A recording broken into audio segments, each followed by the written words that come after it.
आशीर्वाद देने आए आदरणीय देश के प्रधानमंत्री मोदी जी का मैं बहुत बहुत स्वागत अभिनंदन सभी खिलाड़ियों और खेल संघों की ओर से करता हूं।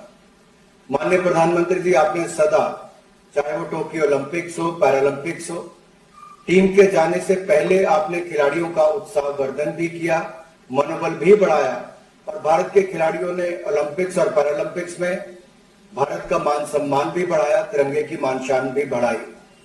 यही नहीं सर, आपने उसके बाद IPA women world boxing championship हो या भारत ने पहली बार गोल्ड मेडल थॉमस कप में जीतने का काम किया हो, आपने सभी खिलाड़ियों से मिलकर उनका भी मनोबल बढ़ाया।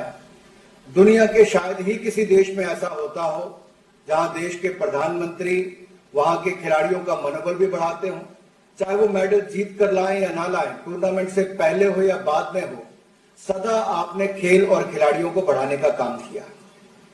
जब से आप देश के प्रधानमंत्री बने, टारगेट ओलंपिक पोडियम स्कीम के माध्यम से एलीट एथलीट्स को देश और दुनिया में ट्रेनिंग की सुविधाएं मिली, यहां तक कि आउट ऑफ पॉकेट अलाउंस भी मिला। इस बार भी सर इस कॉमनवेल्थ गेम्स में जाने से पहले जो हमारा कॉमनवेल्थ गेम बाउंड जो एथलीट्स हैं, इनके 111 एक्सपोजर ट्रिप्स हुए सर, ये आपके ही आशीर्वाद से हो पाए, किसी तरह की कोई कमी नहीं रही। साई के जो हमारे नेशनल सेंटर ऑफ एक्सीलेंस हैं, वहां पर भी साल भर खिलाड़ियों के कैंप्स और बाकी इवेंट चले। सर, आपने पिछले कुछ वर्षों में खेलों का बजट दोगुना नहीं बल्कि 3 गुना ज्यादा किया है, जो खिलाड़ियों के लिए बहुत बड़ी बात है। मैं सभी खिलाड़ियों से आपका उसके लिए भी बहुत आभार प्रकट करता हूं। माननीय प्रधानमंत्री जी, हमारे खिलाड़ी उत्सुक हैं आपको सुनने के लिए, आपसे रूबरू होने के लिए। आप पार्लियामेंट सेशन के बावजूद भी अपना कीमती समय हमें दे रहे हैं। मैं एक बार फिर सबकी ओर से आपका बहुत बहुत आभार प्रकट करता हूं और आपसे निवेदन करता हूं कि आप माननीय खिलाड़ियों से एक एक करके बातचीत करें। आपका बहुत बहुत आभार। धन्यवाद सर। सबसे पहले अविनाश साबले महाराष्ट्र से जो एथलेटिक्स के खिलाड़ी हैं, उनको मैं आमंत्रित करती हूँ बात करने के लिए। उनसे बात करने से पहले जी सर, जरूर 1-2 शब्द कहूंगा, उसके बाद उनसे बात करूंगा। साथियों, मेरे लिए खुशी की बात है कि आप सबसे मिलने का मौका मिला। वैसे रूबरू मिलता तो मुझे और खुशी होती, लेकिन आप में से बहुत से लोग विदेशों में अभी अपनी कोचिंग की व्यस्तता में हैं। दूसरी ओर मैं भी, पार्लियामेंट का सत्र चल रहा है तो वहां भी कुछ व्यस्तता है। साथियों, आज 20 जुलाई है। खेल की दुनिया के लिए भी ये बड़ा महत्वपूर्ण दिवस है। आप लोगों में से कुछ लोगों को जरूर पता होगा कि आज इंटरनेशनल चेस डे है।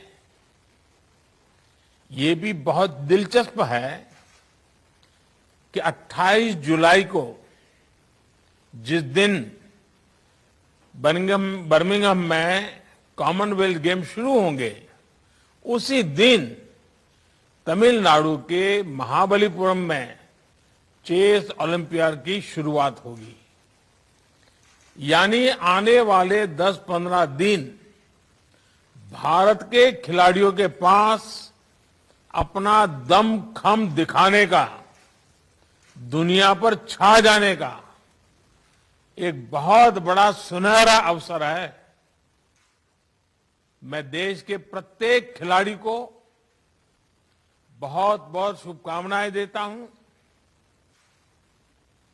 साथियों, आप में से अनेक एथलीट पहले भी स्पोर्ट्स की बड़ी प्रतियोगिताओं में देश को गौरव के क्षण दे चुके हैं। इस बार भी आप सभी खिलाड़ी, आपके कोचेस उत्साह से, जोश से भरे हुए हैं। जिनके पास पहले कॉमनवेल्थ में खेलने का अनुभव है, उनके लिए खुद को दोबारा आजमाने का मौका है। जो 65 से ज्यादा एथलीट पहली बार इस टूर्नामेंट में हिस्सा ले रहे हैं, मुझे विश्वास है कि वो भी अपनी जबरदस्त छाप छोड़ेंगे। आप लोगों को क्या करना है, कैसे खेलना है, इसके आप एक्सपर्ट हैं। मैं बस यही कहूंगा कि जी भर के खेलिएगा, जमकर खेलिएगा, पूरी ताकत से खेलिएगा और बिना किसी टेंशन से खेलिएगा। और आप लोगों ने वो पुराना डायलॉग सुना होगा, कोई नहीं है टक्कर में, कहां पड़े हो चक्कर में। बस इसी एटीट्यूड को लेकर आपको वहां जाना है, खेलना है। बाकी मैं अब अपनी तरफ से ज्यादा ज्ञान परोसना नहीं चाहता हूं। आइए बातचीत की शुरुआत करते हैं। सबसे पहले किससे बात करना है मुझे? अविनाश साबले महाराष्ट्र से हैं, एथलेटिक्स के हैं। अविनाश नमस्कार। जय हिंद सर, मैं अविनाश साबले। मैं कॉमनवेल्थ गेम्स में एथलेटिक्स में 3000 मीटर इवेंट में इंडिया को रिप्रेजेंट कर रहा हूँ सर। अविनाश, मुझे बताया गया कि आप फौज में हैं और आपने तो सियाचिन में भी पोस्टिंग कर चुके हैं।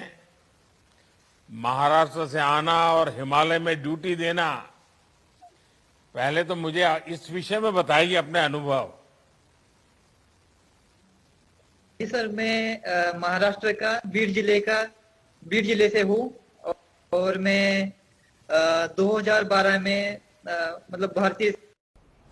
तो प्रधानमंत्री का इस संवाद कॉमनवेल्थ में जाने वाले भारतीय खिलाड़ियों के साथ उनकी हौसला अफजाई वो कर रहे हैं, वो संवाद आप सुन रहे थे। एक बड़ी खबर